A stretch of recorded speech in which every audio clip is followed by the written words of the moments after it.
अपना परिचय दे दीजिए। मैं श्री श्री दिवाकर गुरुजी माँ कामाख्या शक्तिपीठ गुवाहाटी आसाम से श्री महाविद्या साधक और संस्था ब्रह्म राष्ट्र एकम का मैं संस्कार अध्यक्ष हूँ। आज हमारी संस्था श्रृंगेरी मठ में प्रेस वार्ता जो कर रही है, इसमें मुख्य उद्देश्य है हमारी संस्था का कि जो हम 2 फरवरी से 17 मार्च तक की यात्रा निकाल रहे हैं, प्रभु श्री राम पग यात्रा, जो अयोध्या से होते हुए श्रीलंका तक जाएगी और श्रीलंका से पुनः लौटकर हम काशी तक आएंगे अयोध्या होते हुए। ये 45 दिवसीय जो यात्रा है, इस यात्रा का मुख्य उद्देश्य है कि अपनी संस्कृति, अपने सनातन के लिए चेतन करना लोगों को और सबको जोड़ना, यानी सबको इस चीज़ों से अवगत कराना कि हमारी संस्कृति क्या है और हमारा सनातन क्या है।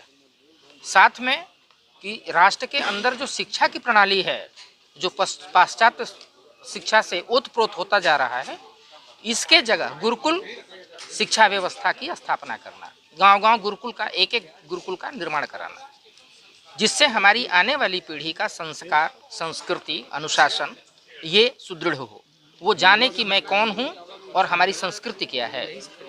और विश्व शांति का उद्घोष इस काशी की धरा से और इस श्रृंगेरी मठ से हम लोग कर रहे हैं। और भगवान प्रभु श्री राम के प्राकट्य उत्सव में, उसके उपलक्ष्य में हम लोग ये सारे कार्यक्रम को निर्धारित किए हैं और इस आयोजन को लेकर चल रहे हैं। राम राम, मैं डॉक्टर सचिन सानोतनी, ब्रह्म राष्ट्र एकम संस्था से। आज जो प्रेस वार्ता की हैं, क्या विशेष जानकारी दी? हम लोगों ने जो प्रेस वार्ता का जो आयोजन किया था, श्री राम पग यात्रा, हम लोग 45 दिवसीय ये यात्रा हम लोग आयोजित कर रहे हैं, जो कि काशी से प्रारंभ होगी और अयोध्या होते हुए प्रयागराज, चित्रकूट और सतना होते हुए हम लोग रामेश्वरम जाएंगे। रामेश्वरम से फिर हम लोग श्रीलंका जाएंगे। श्रीलंका से वापस लौट करके ये अन्य भारत के स्थलों पर जाएंगे, जैसे कि मुंबई और बड़ोदरा, सोमनाथ, फिर जयपुर, आपका दिल्ली, मथुरा, लखनऊ, और उसके बाद फिर हम लोग अयोध्या, फिर काशी में समापन होगा।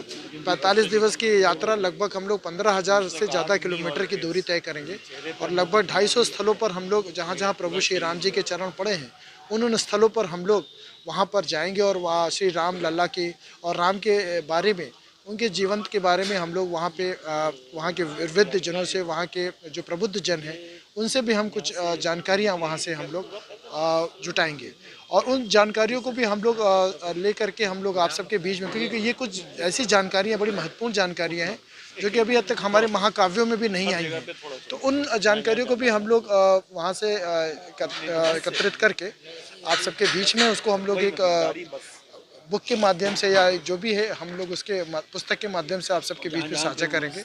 और इस यात्रा में सबसे विशेष बात यह कि जहाँ जहाँ प्रभु श्री राम जी के चरण पड़े, वहाँ के रज और जल भी हम लोग लेकर के आएंगे। उस रज जल को हम लोग जो है गुरुकुल की स्थापना के लिए हम लोग रखेंगे, ताकि ऐसे प्रांगण को हम लोग जो है गुरुकुल की शिक्षा प्रणाली को, जो अभी तक ध्वस्त हो चुकी रही है, उसको हम लोग दुरुस्त करने का काम करेंगे। क्योंकि हमारी भारत की जो संस्कृति है, वो हमारी पुरानी जो शिक्षा प्रणाली रही है उसके कारण रही है, जो कि आज तक प्रणाली को आप किस तरीके से विस्तार कर पाएंगे, क्योंकि आज के परिवेश में हर लोग अपने बच्चे को कमेंट में पढ़ाना पसंद कर रहे हैं। बिल्कुल बिल्कुल। आपने देखा, कभी आपने कल्पना किया था कि जिस तरीके से इस समय राम में हुआ, क्या कभी आपने इसके पहले कभी सपने में भी देखा था कि इस तरीके का भी एक लहर चलेगी? तो आप ये जान लीजिए कि हमारी जो शिक्षा प्रणाली रही है पहले की, वो बड़ी सुदृढ़ रही है, बड़ी व्यवस्थित रही है। आज जो भी हमारे पूर्वज रहे हैं, अगर आप लोग भी, सभी लोग के घर में कहीं ना कहीं अगर पूर्वजों से अगर आपको जानकारी प्राप्त होगी कि जो हमारे यहाँ जो अध्ययन की जो व्यवस्था रही, वो बड़ी स्ट्रांग रही है, बड़ी मजबूत रही है।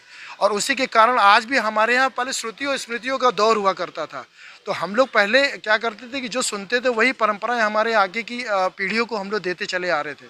तो वही मैं कहना चाह रहा था ना कि इस यात्रा में भी हम कुछ ऐसी प्रबुद्ध जनों से भी हम लोग वो जानकारी भी जुटाएंगे जो अभी तक हम लोगों के बीच में नहीं रही है। एक ये भी प्रयास है। और गुरुकुल के लिए, गुरुकुल हमारे लिए जो शिक्षा का केंद्र के माध्यम में, कहते हैं कि किसी भी धर्म संस्कृति के लिए अगर आप चलते हैं तो शिक्षा बहुत महत्वपूर्ण कड़ी होती है।